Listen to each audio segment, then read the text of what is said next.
Assalamu alaikum ve rahmetullahi ve berekatuhu. Qadirlik Facebook'taki dünyanın her qaysı joylardagi qarindoshlarim. Hammanglarniki mushu vaqti ve bununki vaqt xayrlik bo'lsin. Men do'stinglar Abdul Aziz Beshto'g'roq, hozir Istanbuldan sizlarga Allohninki jannat salom bo'lgan assalomu alaykum va rahmatullohi va barakatuh degan salom bilan birlikda qadirli qarindoshlar, bu tedbiriyay sin derslerini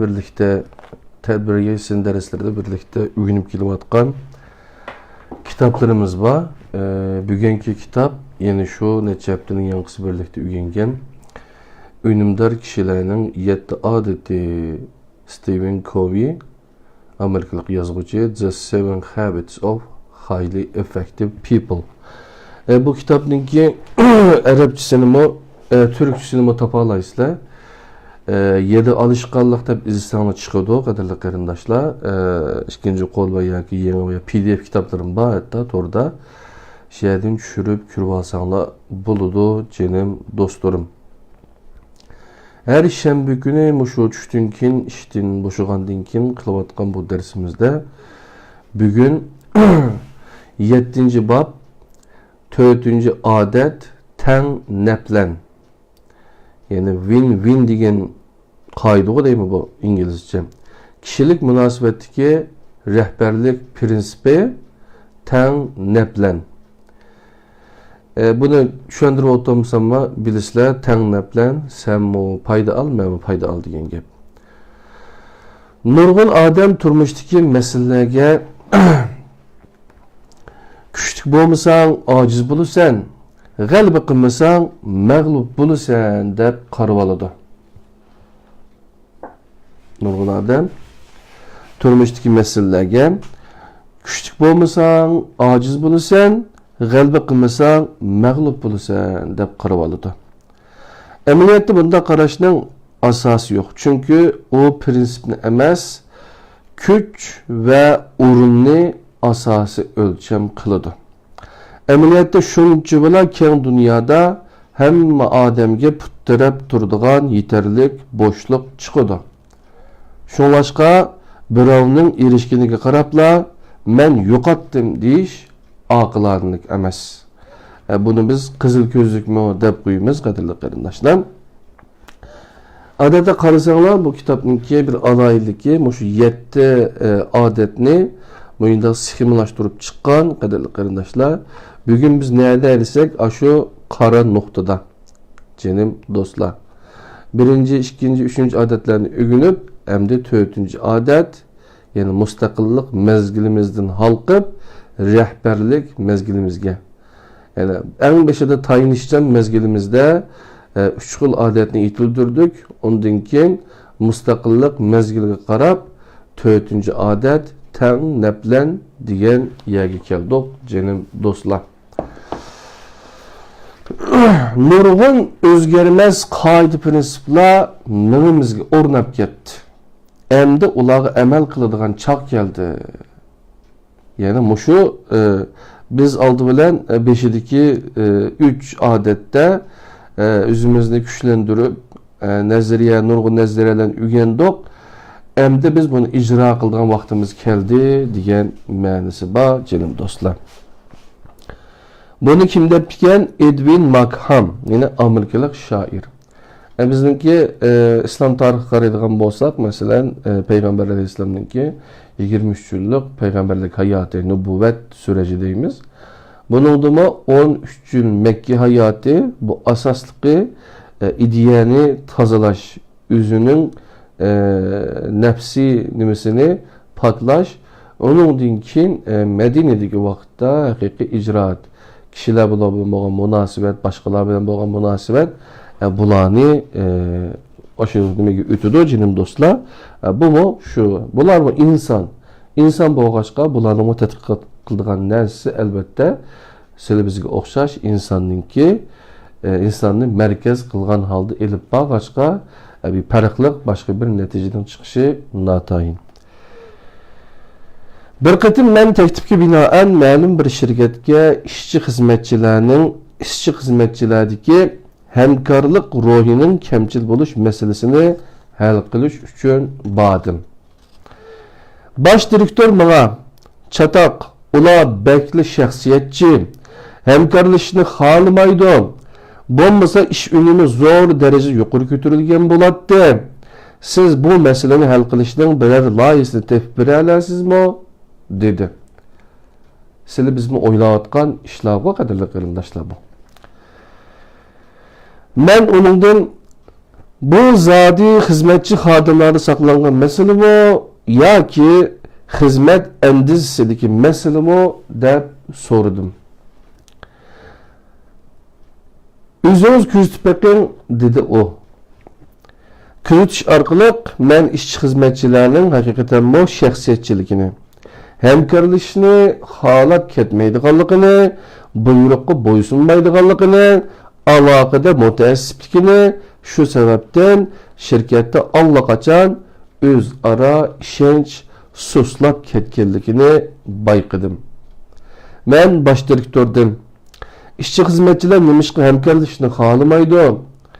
Acaba hamkorlashmaganlarni mukofotlabsizlar deb so'radim.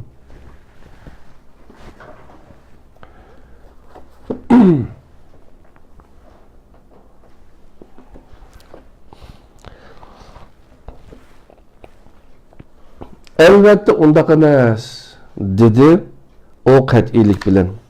Aksice biz hamkorlashganlarni mukofotlaymiz. O ishxonadagi tamg'a esilgan bir parcha arg'amoqning rasmini ko'rsatdi.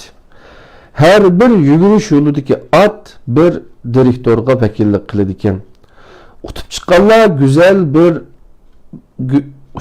chiqqanlar güzel bir moda taqim aralini sayohat qilish fursati bilan mukofotlanadi ekan. O her hafta barliq boshqaruvchilarni yig'ib, hamkorlikning muhimligini ta'kidlagach, ularni Bermuda taqim oralig'idagi sayohatga qiziqtirdi ekan. Mundaqcha aytganda, bosh direktor og'zida o'zaro hamkorlikni ta'kidlaganda qismi mohiyatda ularni o'zaro belgiga solib, orasidan faqat birining qutib chiqishini talab qiladi ekan. Gapni yig'inchoqlab aytganda, shirkatdagi masala dal andizida bo'lib, bundaq andiza savdo-sotiq, oila va boshqa munosabatlarda ko'p uchraydi.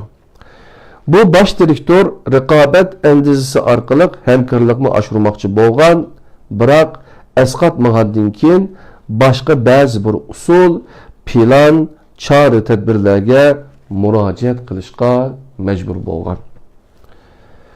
Bundaq vaqtliq chora masalani tüptün hal qilolmaydi. Faqat pozitsiya va harakatga ko'ngil bilish, xuddi beshi qichsa putini tatilganga o'xshashli bir ish. Masalani hal qilishdagi eng muhim halqa dal alohida hamkorlikning qimmatini gavdalantirib bera oladigan mukofotlash mexanizmi turg'izish orqali kishilarni texmi yaxshi natija yaratishga ilhamlandırıştır. Siz mayli bosh direktor yoki qarovul bo'ling, mustaqil, o'zingizni biladigan mustaqillikdan o'zaro tayinish bosqichiga o'tadigan bo'lsangiz, o holda rahbarlik rolini elib, boshqalarga ta'sir ko'rsata olasiz. Unumli rahbarlik yetakchilikdagi eng yaxshi odat tang naplanish ideyasini turg'izishdir. Kishilik aloqadagi 6 andiza. Tanlaplanish ideyasi qandaqdir mahorat emas.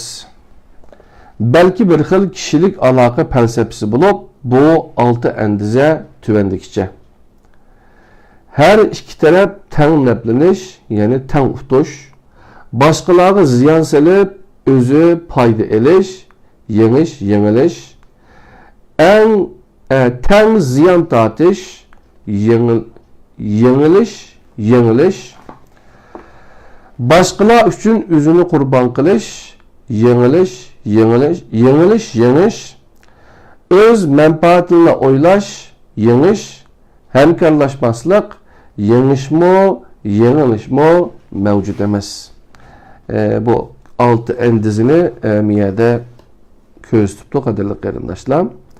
Her iki taraf teng naplanish, başqalarga ziyon selib o'zi foyda elish, teng ziyon tortish, başqalar uchun o'zini qurbon qilish, o'z manfaatini o'ylash, hamkorlashmaslik.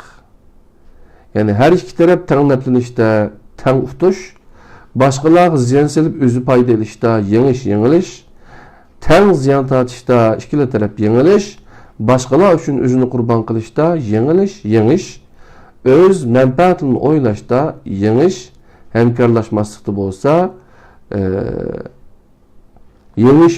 yengilishmi mavjud emas deb ko'rsatdi bu jadvalda. Her iki taraf teng naplanish, ya'ni teng uftush.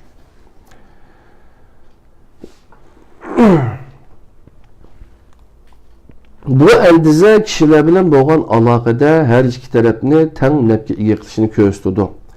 Teng naplanish, teng halovat ko'rish, ko'pchilik xushallikdan o'rtaq bahrlanish deganlik bo'lib, bundaq endize hammaylanga qaror loyihalarni xushallik bilan qabul qildirdi. Teng naplanguvchilar turmushni raqobat maydoni emas, balki hamkorlik sahnasi deb biladi. Vaholanki nurg'un odam turmushdagi masalalarga kuchli bo'lmasang ojiz bo'lasan, g'alaba qilmasang mag'lub bo'lasan deb qarab oladi. Amaliyotda bunda qarashning asosi yo'q. Chunki u prinsipni emas, kuch va o'rinni asosiy o'lcham qiladi.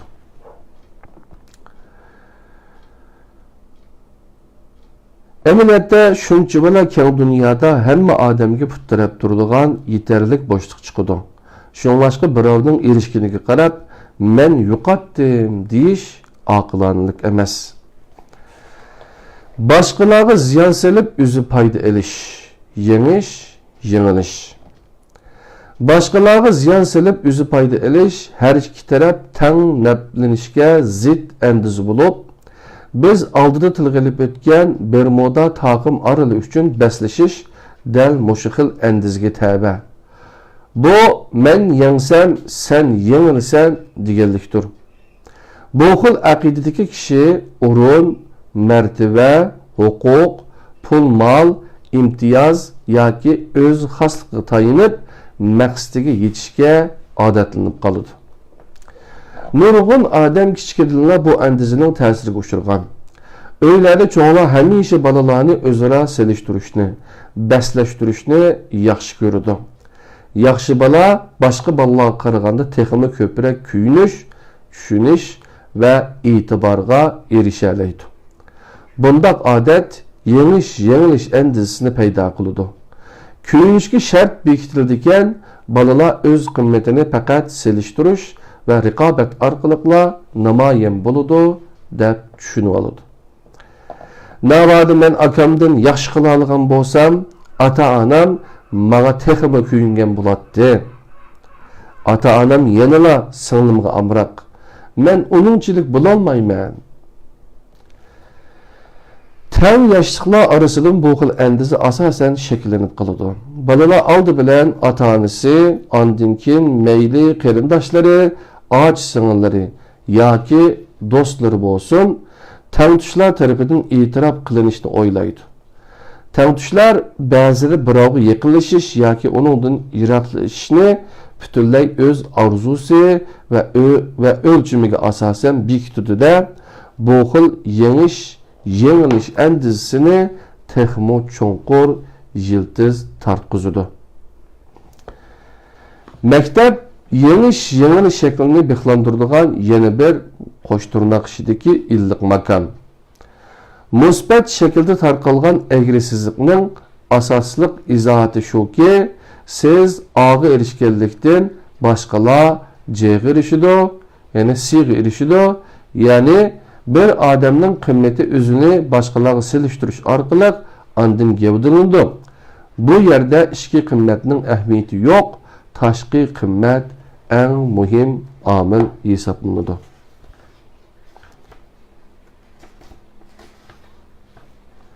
Bu resimni ele köydekmiz, yenim dostlar. Yani bu ABC degan o'xshash mushundaq Yevropa sistemida mushundaq nima qiladi? Masalan, A darajaga, C darajaga erishdim, B berdi men degandek til o'rganganda shu darajalarni qo'yib mangdi. Maktabning daraja tuzumi hadislar raqobat va selishtirishni ta'kidlab, o'quvchilarning yoshirin iqtidori va tug'ma talantiga sal qaraydi.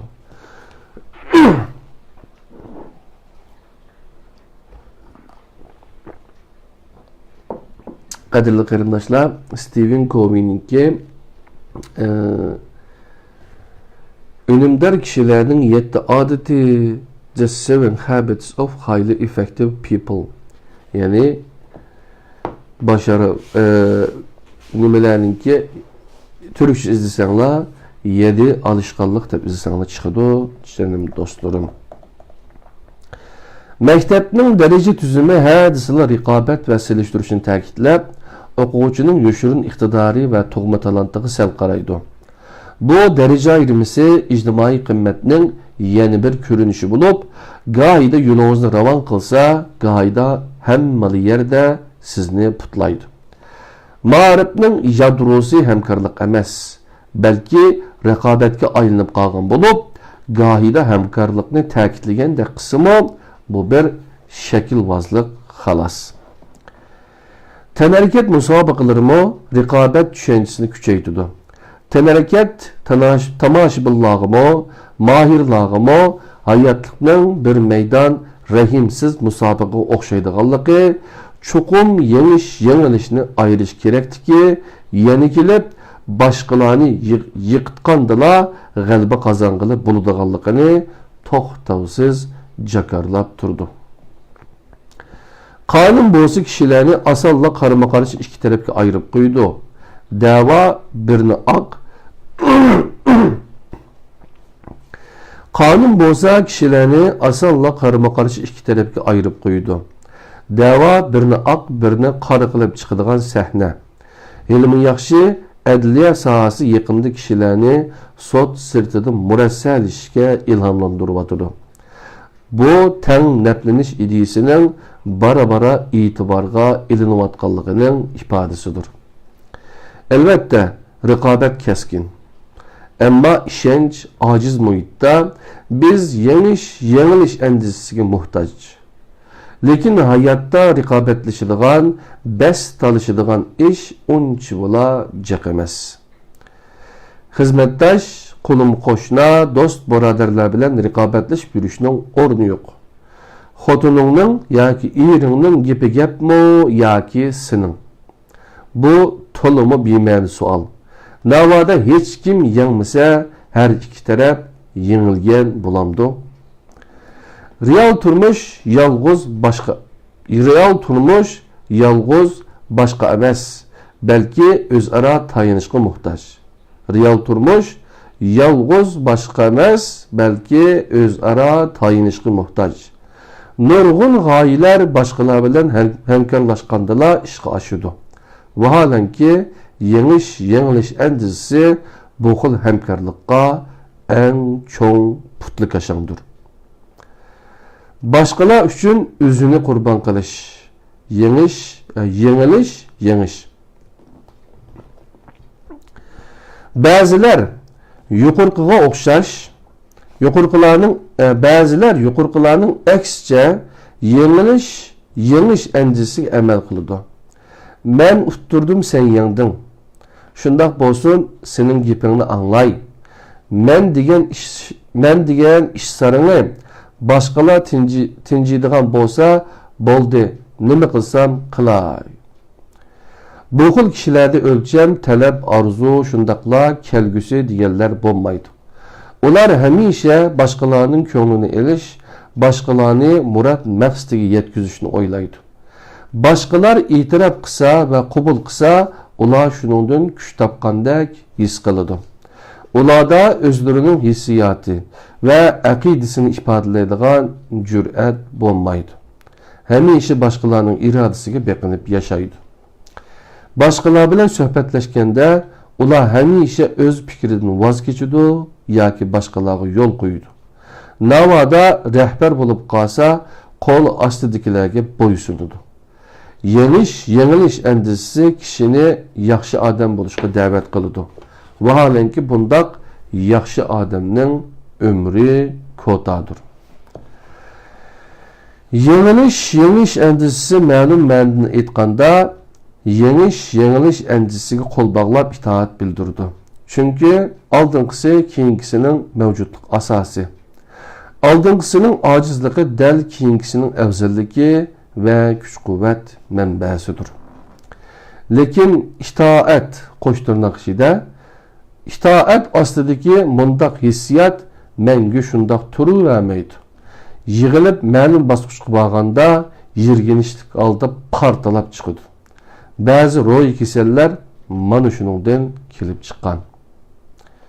Navoda bu xil hissiyat izchil siqilishga uchrab, g'azab darajasiga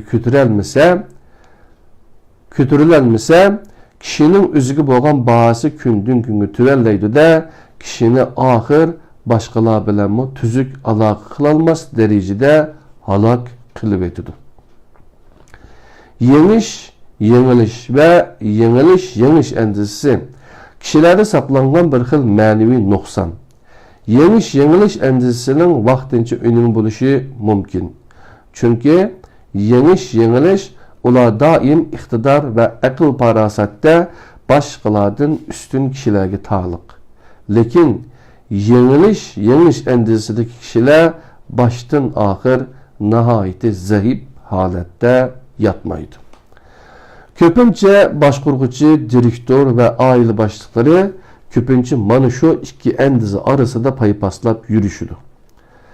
Ular tartibsizlik, nishonsizlik, intizomsizlik qatorli holatlarga bardoshlik berolmagan vaqtda yengilish andizasini ishga soladi. Buningdan o'kinsa yengilish andizasiga murojaat qiladi. Lekin uningga so'ng tushib keladigan g'azab va mag'lubiyat tuyg'usi ularni qayta yengilish andizasiga so'rab boradi. Tang ziyon tortish, yengilish. Boshqalarni o'ngda qo'yib, o'zi foyda ko'radigan ikki taraf muomala qilsa, har ikkisi o'zini markaz qiladigan naf elishni, qisos elishni ko'zlaydigan qaytmas joylardan bo'lg'achqa, har ikkisi yetkicha ziyon tortadi. Chunki qarshilik o'ch elishga olib boradi.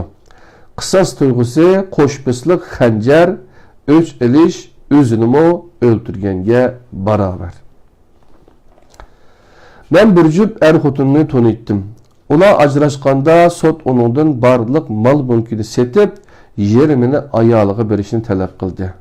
Şunun bilan o qimmati 10 ming Amerika dollari qimmatidagi mashinasini 50 Amerika dollariga setip bunun 25 dollarini ayoliga berdi.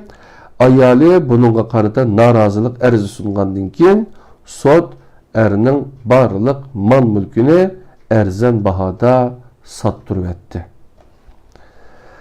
Fakat hayatlık nişanını koluğa alınmayan boşan kişiler erzimemdo pervayı pelek halda öç eliş üçün üzünü öz menfaatini kurban kılıdı. Taymış psikisi eğri kişilerime asanla ten ziyan tartış endişesi eğip gidiyordu. Ulanın mukum hayatlık nişanı boğmağaçka turmuşu, capa muşakkat, uğursuzluk patkığı petip ketkeçke başkalarının paydı görüşünü rava kömmeydi, başkalarını mundaq turmuşluğun təmini tetip baksın dep oylaydı. Öz menfaatinle oylaş, yani yeniş. Yeni bir xil köp kürüldüğün endize menfaatinle oylaş bulup, bundaqlar başqalar yengilsin bana bəribir. Menin qoncum tolsulu boldu deb qarışıdı. Rəqabət və qarşılaşış anç keskin bolmağan əhval astıda nurgun adam üzünlə oylaş əndizisiga tayınıdı. Ular öz mənfəətinin ziyanğa uçurmaslıqla əhmiyyət berdi. Başqalarmı özünü özü qoğdusun deb qaraydı. Bu kişiler bilen boğan münasibetdeki kişilik alaqadaki 6 tane endizini körüp öttük qadirli qarindaşlar. Emde qaysı endize en yaxşı degan temamizga o'timiz. O'qiyotganimiz Amerikalik dаңlıq yazğıcı Stephen Covey'nin Ünümdar kişilerinin 7 adeti, just 7 habits of highly effective people. 7 alışkanlık degan kitap canım dostlar. Qaysı endize en yaxşı? Eğer yeniş bek köp vakit ve zihni güç sarf qısa, o halda payda ziyanның ornunu tolduramaydı. Bundaq ahvalda yanıla arqaga bir qadam çekiniş aqılanılıktır. Biroq ba'zida ahval o'xshamay qoladi. Masalan, balangizning hayoti xavf ostida qolganda sizga nisbatan uni qutqizish hammadan muhim. Har qancha zo'r bedel kessimi. Shunlashqa eng yaxshisi qaysini tanlashni ahvolga qarab bekitish kerak. Ma'lum bir endizga dogmachilarcha yo'lmalg'ili bo'lmaydi. Amaliyotda ko'p hollarda biz o'zaro tayinish, o'zaro hamkorlashish muhitida turamiz. Shunga tang naplanish endizisilar hammaga bob keladigan birdan-bir usul hisoblanadi. Yengilish ve yenilish endizisi muvofiq emas. Chunki bu xil endize faqat bir tarafla nepke erişkenlikten yeni bir tarafның pozisiyasi, hissiyatı ve iki taraf arasındaki münasibetke çoğum dez getidi. Alaylı, men sizlarning şirketni mal bilan ta'minlovchi bo'lay. Bir qatimliq sodada sizlarni qarab to'g'izib azroq quyib olay. Jeqroq payda elib olay. Shu ishdan keyin siz yana davomliq mening huzurimga qadam tashrif qilasizmi? Yiroqni o'ylaganda bir tarafni o'ngda qo'yish bedeliga yana bir tarafni ko'klatadigan bundaq andiza oxir berib har ikki tarafni eg'ir ziyon tartqizadi. Navada men faqat o'zimni o'ylab, siz bilan qilchi korim bo'lmasa, o'zaro hamkorlikni o'rnatish asla mumkin emas. Uzoqni o'ylaganda ikkili taraf tang nablanmaydi ekan, ondaqda chuqum her iki taraf ma'lum jihatdan ziyon tortadi. Shunga biz faqat her iki taraf tang naplanadigan endizini hamkorlikdagi birdan-bir qo'llanishga bo'ladigan endizisi deymiz. Mening bir xaridorim bo'ladigan. O bir cho'ng zanjirsimon do'konning bosh direktori edi. O bana tang naplanish endizisi haqiqatan bo'ladi ekan. Biroq bek g'oyibanimi qandaq? Soda degan reyimsiz raqobatlashmasak shallandigan gap dedi. Men uningga shundaqmi?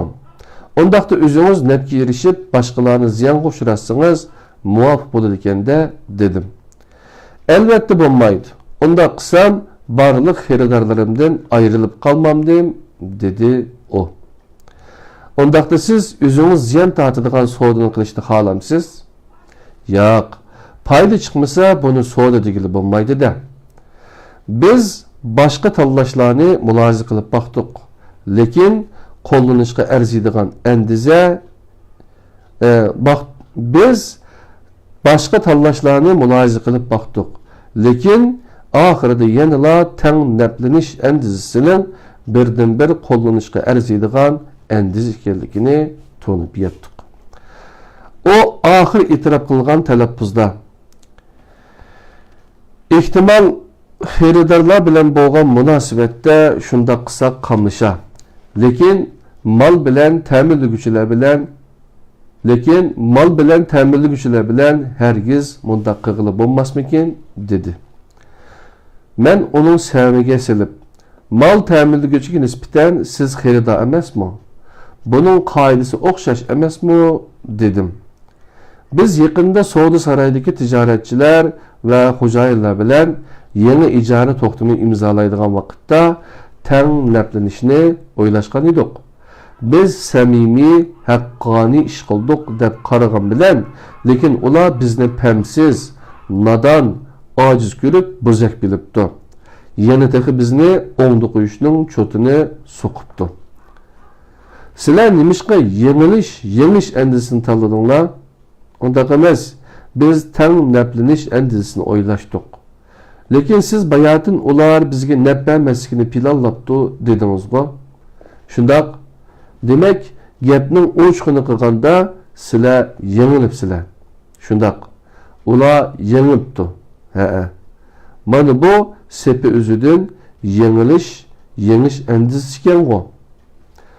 O o'zi o'ylagan atalmış tang naplanish andisining amaliyotda yengish andisi ekanligini to'nib yetganda cho'chib ketdi.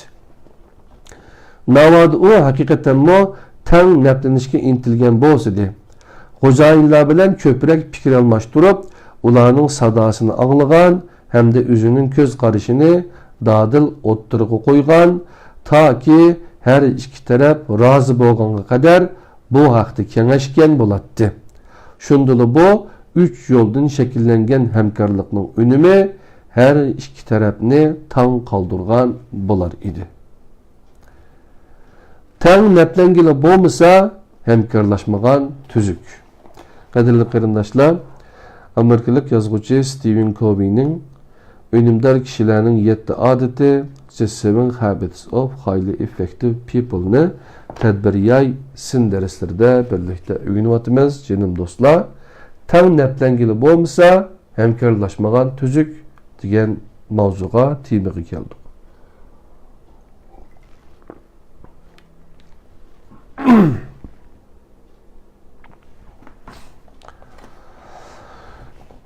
Tang naplangili bo'lmasa hamkorlashmagan tuzuk. Navoda o'rtaq turmush hosil qilg'ili va har ikkala taraf tang naplangili bo'lmasa, o holda hamkorlashmagan sodini bekor qilgan tuzuk.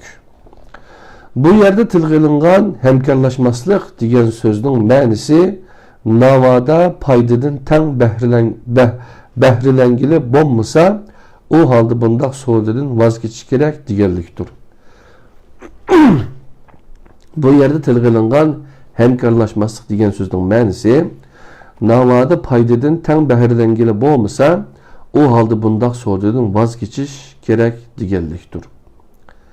Aytqinki, tutgan yo'l o'xshash aniqki, tutgan yo'l o'xshash bo'lmasa, ko'z qarash, nuqtai nazarlarmi farqli bo'ladi.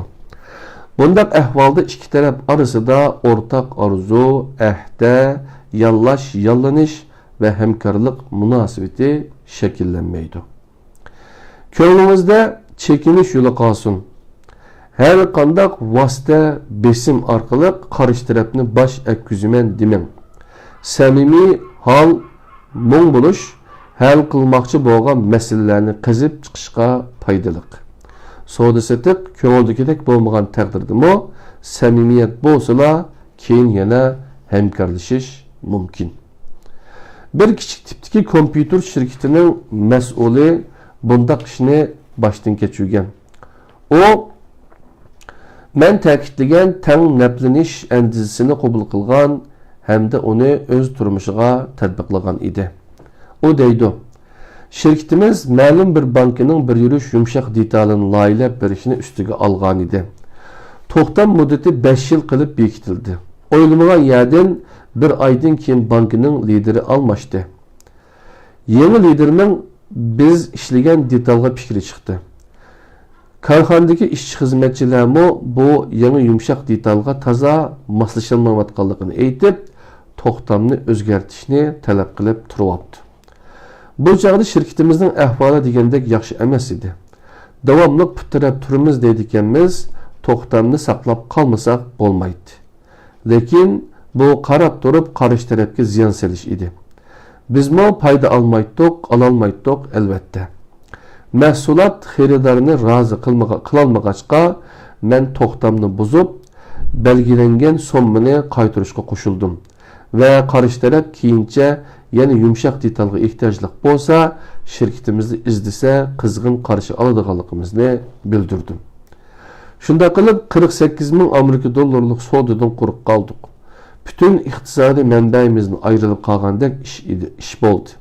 Biroq men prinsipni ching tursaqla hamon bir kuni onun neticesini ko'rdiganligimizga ishonatdim. Degandek 3 oydan keyin haliqi yangi lider menga telefon qilib, bizni umumiy qiymati 240 ming Amerika dollarlık soda purisi bilan ta'minladi. Hamkorlik muhitida her ikki taraf nafga erisholmaydigan har qanday hal qilish loyihasining yaxshi bo'lishi natayin. Chunki yiroqni o'ylaganda bundaq loyihalar undaq yoki mundaq foydasiz ahvolni keltirib chiqishi mumkin. Bularni chuqum nazarga olmay bo'lmaydi. Mubodo qarshi taraf tang naflanish prinsipi bo'yicha hamkorlikka qo'shilmasa, hamkorlikdan voz kechganingiz afzal. Ailede iki taraf tang naflanmasa, derhal voz kechishdan iborat bu prinsip ko'pchilikni zo'r yengillashtirdi. Aile a'zolari orasida qaysi kinoni ko'rish to'g'risida ixtilof yuz bersa, undaqda kino ko'rishdan voz kechib, boshqa ishlar bilan mashg'ul bo'lgan tuzuk. Chunki bu har holda ba'zilarni xushal qilib, ba'zilarni xafalikqa solgandan ko'p yaxshi. Bir do'stim bor. Ular bir aile kişileri neçə yıldan beri konsertlarga qatnaşıp numur orundab kelyapti. Balaları kichik vaqtida ular numur orunlaştırış, sahne kiyimlerini lahilash, pianoni tankash qilish ham rejissorlik degandek ishlarga yordamlashadi. Vaqtning uzurishiga ergishib, balalarning musiqa sizimi o'sib, musiqa orundash, yasinish qatorliq jihatlarda o'z oldiga ish ko'ra oladigan məsləhət almaydigan bo'ldi. Do'stimning numur qo'yish tajribasi mo'l edi. Tomoshabinlarning qandoq numurlarga qiziqadiganligini obdan dangsiyalaydi. O balalarining taklif fikrlarini muvofiq ko'rmasimi, lekin balalarining fikri qatnashturgunini deb bo'lsa-mu, ularning fikrini qabul qiladi. Lekin o ahir tang nafga erishgili bo'lmasa, derhal voz kechish prinsipini tanlab, balalarga bu faoliyatdan hammanglar rozi bo'la olsak davomlashtiraylik. Undaq bo'lmaydi ekan, hammamiz o'z iqtidorimizni joriy qildira oladigan sohaga yurish qilaylik degan. Belgilangan nishon ishga oshsin, oshmasin. Har holda ko'pchilik bu haqda o'rtaq tunish hosil qilib olgan. Tijoratda yoki shirkatda shirkat yangidan qurilgan vaqtda bundaq tang naflangili bo'lmasa, derhal voz kechish andizini qo'llanish eng muvofiqdir. Lekin sijil davomlashib kelayotgan, bo'libmi jamiyat xarakteridagi yoki do'stlik ustiga qurilgan tijoratga nisbatan aytganda voz kechishga bo'lmaydi. Voz kechsalar intayin og'ir oqibat paydo qilishi mumkin. Munosabatni saqlab qilish maqsadida ba'zida bir-biriga yo'l qo'yish haqida murassa qilishdi-yu, eg'izda tang naflanishni ta'kidlagan bilan kallasida yengilish yoki yengishni o'ylaydi. Natijada bir muncha bosh og'rig'i paydo qiladi. Navoda raqobat tang naflanish yoki o'zaro hamkorlash ustiga qurilsa, albatta bunday oqibat kelib chiqmaydi. Navoda voz kechishga mumkin bo'lmasa, nurg'un soda suvga chilishidi. Vayron bo'lmagan taqdirdami boshqalarning yutib olishiga uchrab ketadi. Tajribalar shuni isbotlaganki, jamiyat yoki do'stlik asosi qurilgan sodaga kirishdan burun eng yaxshisi tang naflangili bo'lmasa, hamkorlashmaslikdan iborat bu nuqtada kelishim hosil qilib olish kerak. Bundaq soda osonlikcha vayron bo'lmaydi. Albatta, ba'zida bu andizmi muvofiq kelmasligi mumkin. O'zimni olsam, xotin bolalarimdan hargiz voz kecholmayman.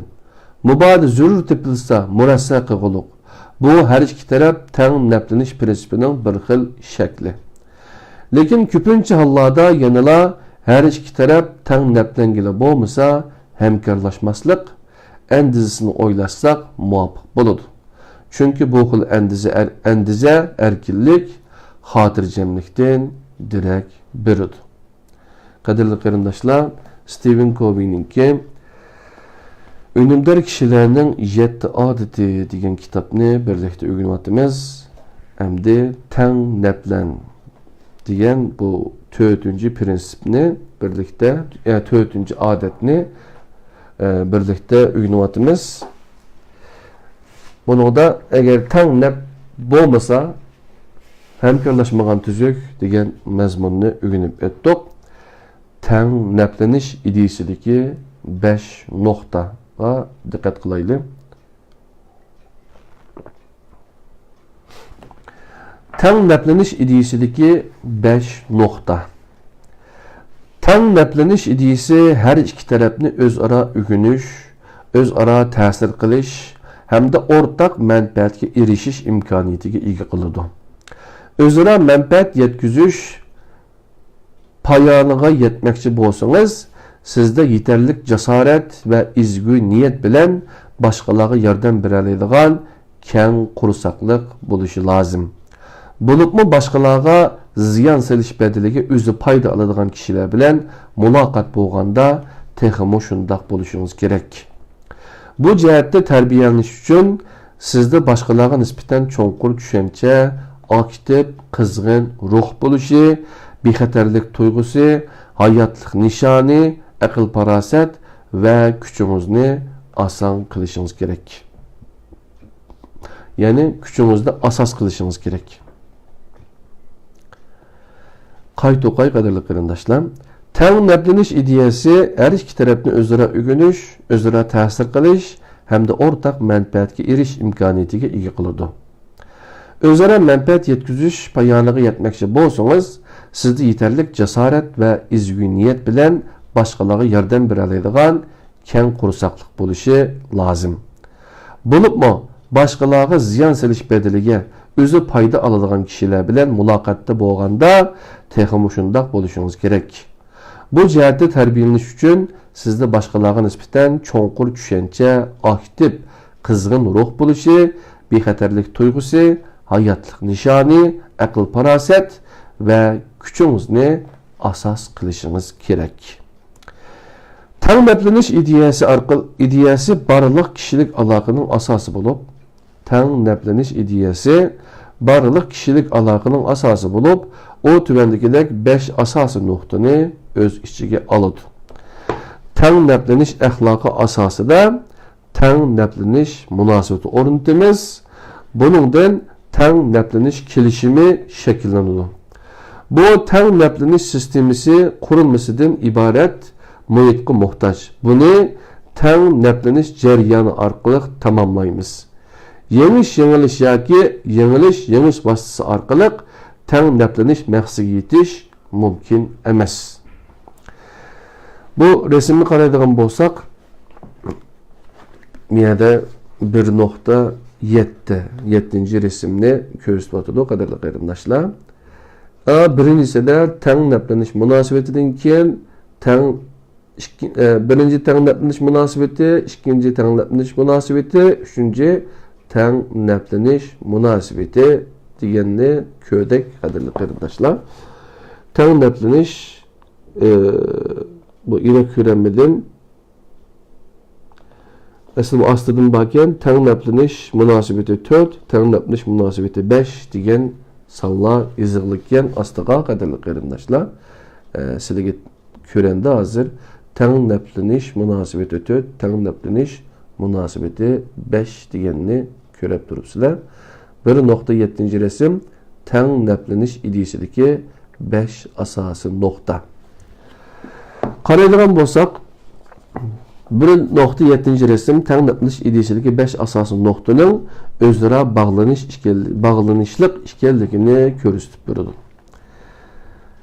Tuvanda biz yuqorqi tartib bo'yicha bu 5 asosiy nuqta haqida bir-birlab to'xtalib o'tamiz. Tang naplanish axloqi. Tang naplanish axloqining asosliq tuvandagidek 3 alohidaligi bor. Samimiylik. Biz samimiylikka o'z qimmat qarashimiz deb ta'bir bera olamiz. birinci, ikinci, üçüncü xil adetler vücudumuzda samimiy fazilat yetildirishimizga yordam berdi. Mubadi biz kündülük turmuşda aniq qimmat qarashga ega bo'la olsak, hamda turli faoliyatlarimizni aktiv holda qimmat qarashni yadro qilgan asosda o'rinlashtirib olsak, va'dimizga vafo qila olsak, o holda tadrijiy holda o'zlik ingimiz va mustaqillik qarashimizni yetildira olamiz.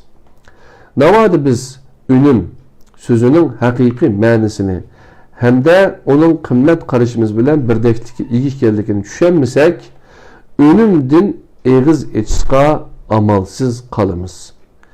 Samimiylikdan iborat asos bo'lmasa, tanlanish ahamiyatsiz. Yuzaki urinishga aylanib qoladi, xolos. Pishib yetilish. Bu cüretlik bo'lish bilan boshqalarni tushunishga mahir bo'lish orasidagi holatdir. Pishib yetilish o'zining hissiyoti va aqida e'tiqodini ifodalash bilan bir vaqtda yana boshqalarning o'y fikr va ta'sirotini tushuna oladigan bo'lishini ko'rsatdi. Bu Hrant Sakson professorining uzun yillik tadqiqot asosida xulosalab chiqqan yakunidir. Navoda siz xizmatchi qabul qilish, vazifasini o'stirish, tarbiyalash qatorliqlarga psixikalik sinoqlar haqida izlanib ko'rsangiz, navoda siz xizmatchi qabul qilish, vazifasini o'stirish, tarbiyalash qatorliqlarga oid psixikalik sinoqlar haqida izlanib ko'rsangiz, mayli uning tashabbus qiladiğini o'zini kuchaytirish bilan kayfiyatni turaqlashtirish orasidagi yoki o'ziga ishonish bilan boshqalarni hurmatlash o'ttirisidagi va yoki boshqalarga ko'ngil bilish bilan xizmatga ahamiyat berish o'ttirisidagi tangpungliqni sinash bo'lsin, hammasining maqsadi odamning pishib yetilish darajasini sinash ekanligini bayqaysiz. Kishilik aloqa tahlili va vaqt boshqarishga oid sinoq baholarimi odamning jur'ati bilan boshqalarni tushunish darajasi o'ttirisidagi tangpungliqni saqlash iqtidorini o'lchaydi. Bu xil iqtidor kishilik aloqa, boshqarish va rahbarlik iqtidorining javhiri bo'lib, unum iqtidor orasidagi tangpungliqning yorqin ifodasidir. Jur'atlik bo'lishdagi maqsad altın tuxumni qo'lga kirgizish. Lekin boshqalarni tushunishga mahir bo'lish boshqa paychiqlarning uzoq muddatlik manfaatini kafolatga ega qiladi. Rahbarning tub vazifasi bu amaliyotda barliq paychiqlarning turmush saviyasini va turmush sifatini o'stirishdir. Nurg'un kishi masalalarga oq bo'lmasa qara degandek ikki yoqilmiliq nuqtai nazarda qaraydi.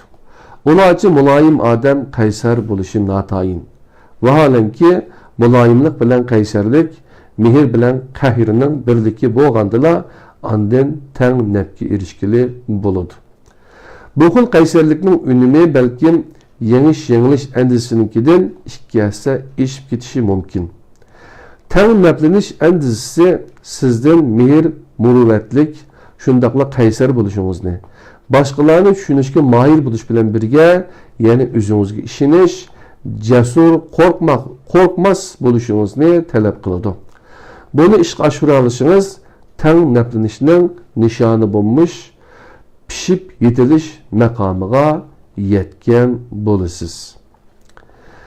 Menda yetarli jasorat bo'lib, biroq boshqalarning holiga yetishni bilmasam, o halda mening aloqa andizam dal, ya'ni tirnoqchida men qaysar ham shaxsiyatchi bo'lg'achqa, hadislar o'zimninkini rostga chiqarib atrofimdagilarga sal qarayman. Ya'ni yanglish bo'ladi. Navoda men ro'yi jihati pishib yetilmagan nozik odam bo'lsam, bu bo'shliqni to'ldirish uchun balkim o'rin, ta'sir kuch, diplom, xizmat staji va munosabat qatorliqlarni ishga solishim mumkin. Mubadi men ko'ngilchak, jur'atsiz bo'lsam, u holda mening aloqa andizam dal yanglish bo'ladi. Men hamma ishda boshqalarning fikri va orzusini oldin o'ylashiman. öz oy fikir ve arzularımni ifadeleş ve işga aşırıştın uylumun. Dadil cüretlik buluş ve başkalarını düşünüşke mahir buluş, ten nepki eriştiki zürür şart. Bular arasındaki tamponluk bolsa pişip etilişinin mühim belgisidir. Navada men toluq pişip etilgen bolsam, başkalarının sözlerini birilip ağlayalayman, alaqaga mahir kiliman, turmuşda dadillik bilen yüzleniman.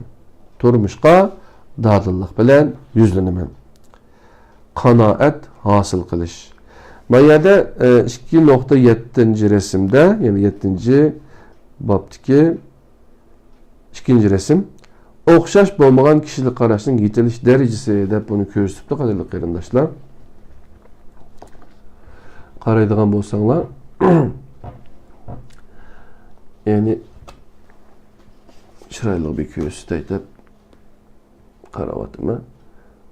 Yani 2.7 resim, yani 7. bab 2. resim. Tanlaplanish, yengish, yengilish, yengilish, yengish, yengilish, yengilish.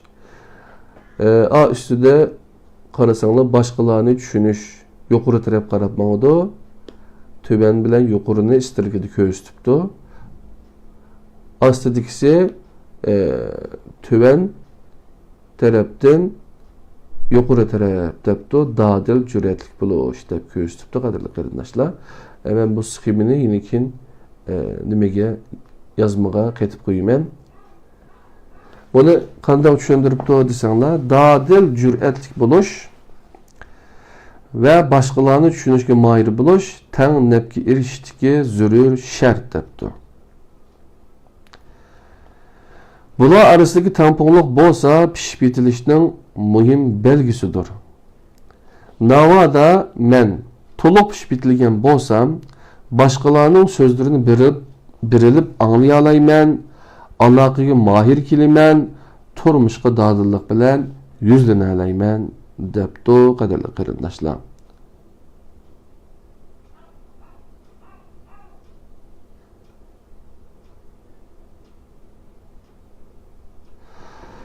Qanaat hasıl qilish. Yani etrafımızda hemmimiz bayranishga yeterlik boylik borligiga ishonish degan mavzu ekan, qadrli qarindoshlar. Biz planlagan dersimizni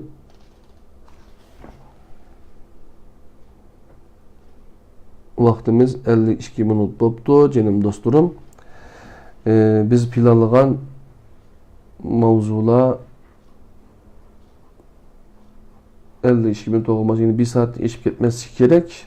Qanaat hasıl qilishni bir so'zlab o'tib, undan keyin tanlaplanish munosabatini keyin o'qisaq bo'ladi, canım dostlarım. Qanaat hasıl qilish. Yani etrafımızda hemmimiz bayranishga yeterlik boylik borligiga ishonish. Adetli kişiler hayatını rehimsiz cengahqa, dünyanın bir parça göçten qo'xshaydi. Buningdan bahralanish hamma odamga nisb bo'lavermaydi deb o'ylaydi. Va biraylan jiqroq olsa, menga endi nisibi qolmadimikin deb g'am yeb, urib ketadi.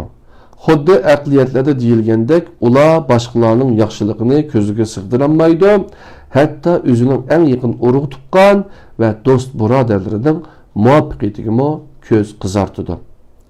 Bu sepi özüdün eyipnak psikikidir. Bundak psikikideki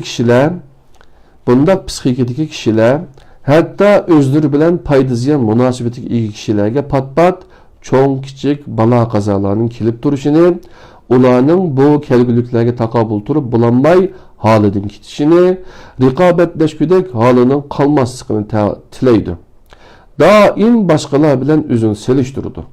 Başkalarının neticesini muayyenleştirişini özünü mağlup qatarıga çıkarganlık hesaplaydı. Ağzıda maqtığanda kılgan bilen köңlüde karşı tarafki haset kılıdı. Hemişe karşı tarafının özünü muayyenleştirişini isteydi. Etrafındaki kişilerin özüge itaat kılışını arzu kılıdı. O özünün oy fikrige zıt qarashlarını satqınlık, bidətçilik deb bildi. Ma'lumki, qanoat psixikasi qimmat qarash va bexatarlik tuyg'usi asosida shakllanadi. Qanoat tuyg'usiga ega kishilar dunyoning bahrilanishga yetarlik boylik manbasi bilan to'g'anligiga ishonadi, boshqalar bilan nom, obro'y va boylik talashmaydi. Hamda bu xil tuyg'uning sharofatida texmo cheksiz imkoniyatlarga erishib, o'zining oliyjanob xislatini joriy qildirdi. Kollektiv doirasidagi muvaffaqiyatning ma'nosi hargiz atrofidagilarning putqulini tushab qo'yish emas, balki unumlik hamkorlik orqali barliq hamkorlashuvchilarni amaliy nafga ega qilish. Ko'pchilik birlikda ishlash, muzokara qilish orqali yolg'iz ishga oshirish, tasl g'oyalarni birlikda ishga oshirish demakdir. Albatta bu xil hamkorlik qanoat tuyg'usi ustiga quriladi. Samimiy pishqan, qanoatchan kishilar kishilik aloqa davomida qandaqdir mahorat degandek narsalarga asla muhtoj bo'lmaydi.